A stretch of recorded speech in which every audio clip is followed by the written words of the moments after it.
Et c'est reparti presque à vélo, hein. C'est reparti au congrès de la FUB, la Fédération des usagers de la bicyclette. Et je reçois deux élus de la même commune avec un accent, vous allez reconnaître, c'est un accent du sud-est. Je reçois Yves Michel, qui est le maire de Marseillan dans l'Hérault. Bonjour monsieur le maire. Bonjour. Et donc ça se situe sur l'étang de Thau, Verset, etc. Vous allez nous raconter un peu ça. Et son conseiller municipal, Dominique Cupoli. Bonjour Dominique. Bonjour tout le monde. Qui est conseiller municipal délégué à la mobilité. Alors si vous êtes là, c'est parce que vous avez l'habitude de participer au baromètre des villes cyclables. C'est parce que vous avez mis, monsieur le maire, depuis quelques mandats, vous avez mis en place une vraie politique de mobilité, une vraie politique de déplacement à vélo.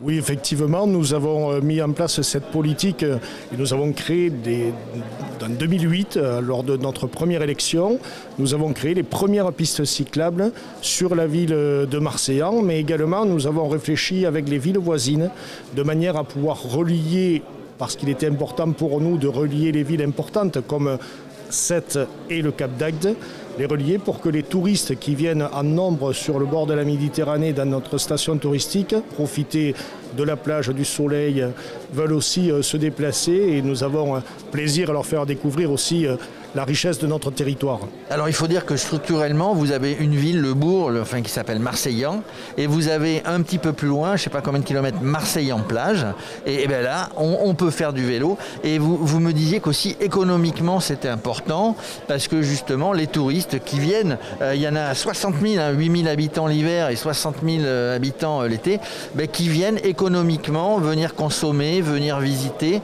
Marseillan et les autres villes autour.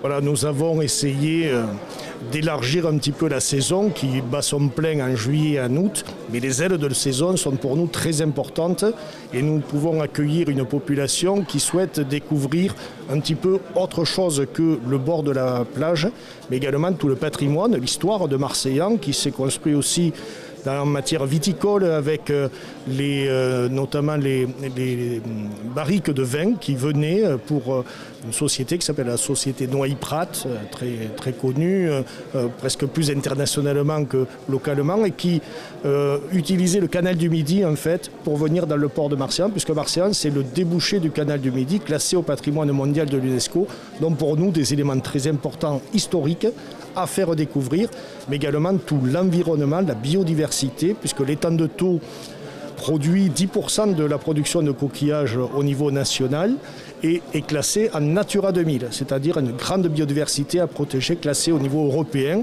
et tout cela avec des zones humides, avec des faunes, de la faune, de la flore à faire découvrir. Et le vélo, c'est sûrement le meilleur moyen de prendre le temps et de profiter du paysage un peu exceptionnel que nous avons dans notre région.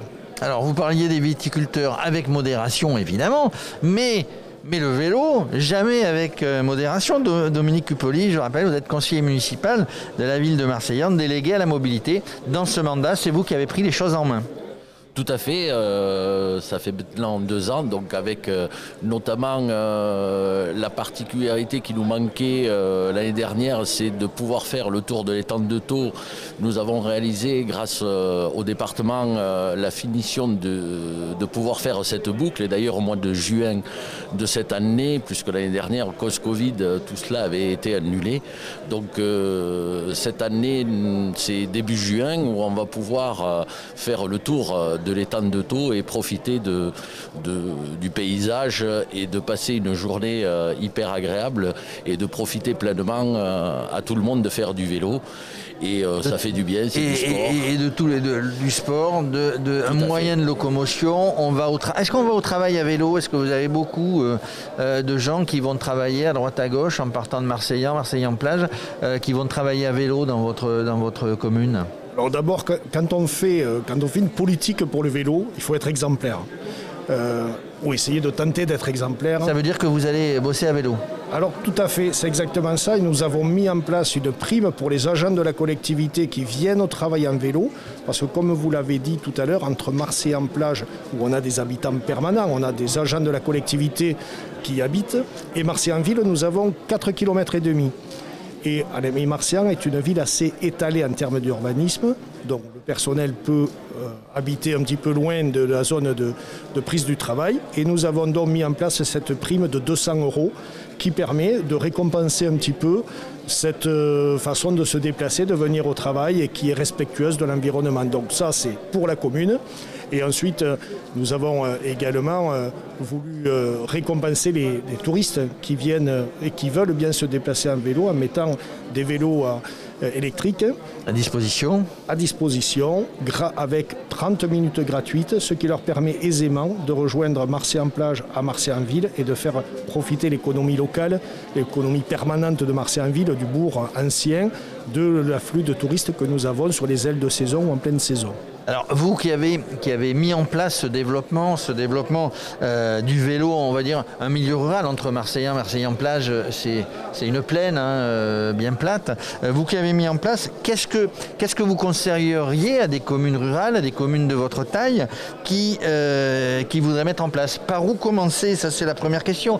Par où commencer pour développer le vélo sur son territoire? Et la deuxième question, c'est quels sont les principaux leviers qu'il faudrait utiliser, qui aiderait ces communes, puisque vous êtes passé par là, pour les ménages urbains, périurbains, à moins utiliser la voiture du coup. Alors, un des éléments que l'on pourrait donner comme conseil auprès de nos collègues élus d'autres communes, c'est la politique de se construire avec les citoyens. Il y a une co-construction. On ne peut pas seul décider des meilleurs endroits pour faire les premières pistes, comment les faire. Il faut donc s'associer avec tous les pratiquants du vélo, c'est-à-dire les associations locales en général que nous avons, que ce soit des clubs sportifs ou des clubs de loisirs, de déplacement en vélo, parce qu'eux auront une contribution qui est importante. Et toute réussite d'ailleurs ne peut se faire qu'avec la construction, la concertation avec ces personnes-là. Ensuite, il faut dépasser le nombrilisme que l'on peut avoir quand on est élu d'une commune et travailler avec le département qui a souvent cette compétence et qui peut vous permettre, ou les agglomérations qui ont la compétence transport, qui peuvent vous permettre d'avoir un maillage, parce que se déplacer en vélo uniquement dans la ville, c'est très bien, ou dans nos villages, c'est très bien, mais il faut aussi pouvoir relier chaque fois qu'on le peut et souvent, comme chez nous, nous avons des grandes plaines, donc il n'est pas très difficile de se déplacer, avoir la possibilité d'aller dans les villages et villes voisines, découvrir un petit peu soit le paysage, soit également y aller pour le travail. Dans ce que vous me dites, vous êtes en train de dire que vous impliquez complètement les usagers, les habitants, les associations aux différentes étapes dans une concertation, aux différentes étapes de la réalisation, de la modification de ce que vous mettez en place ou de ce que vous avez mis en place, Dominique Coppoli.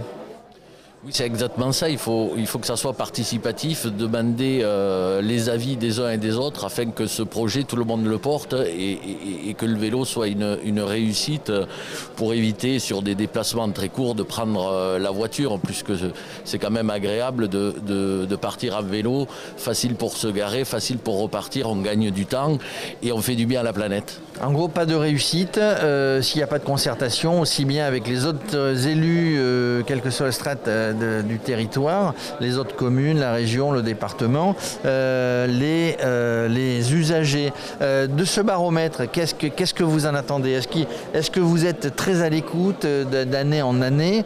Est-ce que vous regardez vraiment les résultats pour se dire là on s'est trompé, on va modifier, là on a des choses à faire?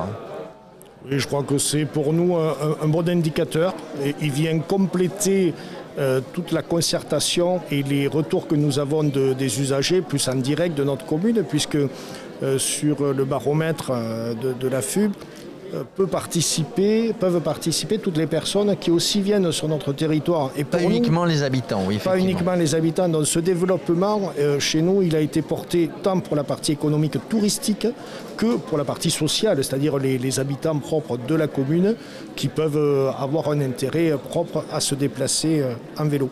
Voilà, vous voulez mettre en place une vraie politique vélo, vous êtes une ville, une petite ville, une grande ville, une ville moyenne. Allez voir directement Yves Michel, donc à Marseillan, il vous recevra comme il se doit. Dominique Coppoli, merci aussi, je le rappelle, vous êtes le conseiller municipal délégué à la mobilité. Merci, et puis on se retrouve pour les résultats du baromètre. Merci à vous, à ce soir. Merci beaucoup et merci pour également tout ce que vous pouvez faire pour mettre en valeur l'action des communes, parce que vous le savez, c'est très difficile parfois de mobiliser tous les moyens financiers pour cela. Donc au travers des retombées que nous avons médiatiques auxquelles vous participez énormément, eh bien, cela permet également d'aller nous aider à trouver les subventions et les financements nécessaires au développement du vélo et des pistes cyclables. Merci monsieur le maire.